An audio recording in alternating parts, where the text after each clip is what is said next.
The year is 1980, and economic conditions in America are not also different from what they are today. Record inflation, gas prices are really high thanks to geopolitical disruptions. In this time, 1979, you had the revolution in Iran, so gas prices are very high. And you have an unpopular Democrat in the White House. When gas prices are high, this obviously has effects for the auto industry. The auto industry was in crisis, but it was a crisis that had been boiling for years.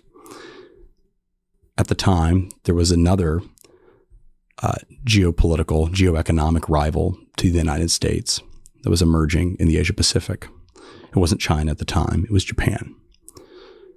And Japan had, for 4 decades, nurtured a very efficient, high-quality auto industry using aggressive state subsidy, state support, and state protection, high tariff barriers to allow an industry to germinate and blossom. And eventually, by 1980, Japan is making the highest quality, most efficient, most affordable compact cars in the world. Toyota in particular was uniquely efficient, and its management techniques were were peerless. This created, understandably, turmoil for the American auto industry. The big 3 automakers, GMC, Chrysler, Ford, had experienced more than 2 decades of sustained profits and growth. But that changed in 1980. They suffered huge collective losses. They had to lay off 1/10 of their workforce.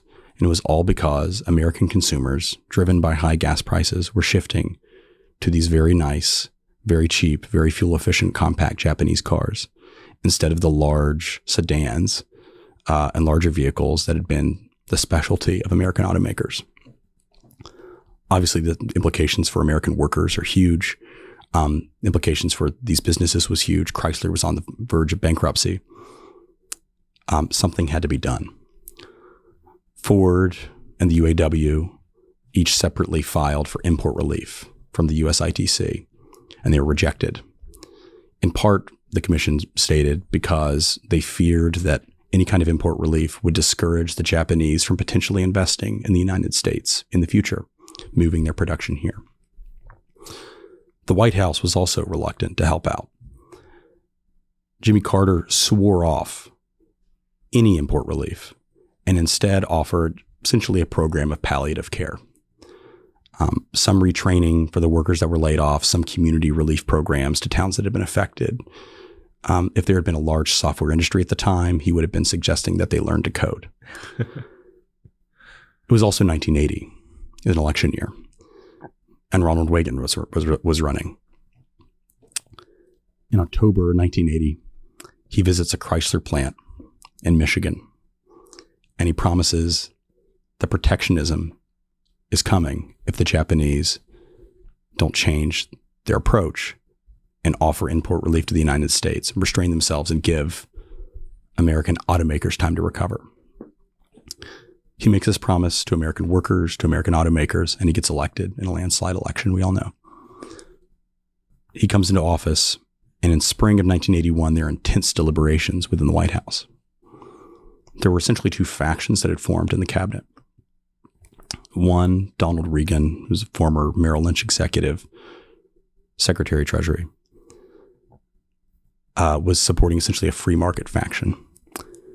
And its argument was that providing import relief or barring imports, limiting the imports of Japanese cars would insulate American companies in a way that would raise prices for consumers, but also discourage the competitive forces that, according to free market theory, were necessary for American firms to want to innovate and adapt to develop better, high quality, more efficient cars.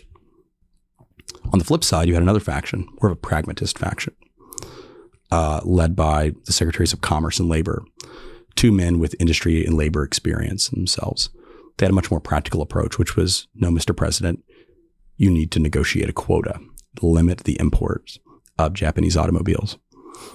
Reagan deliberated, and he decided on kind of a moderate position, which was he would negotiate a voluntary export restraint. Essentially, he would meet with the Japanese and negotiate a limit that they would place on their automakers on the number of cars they would export to the United States.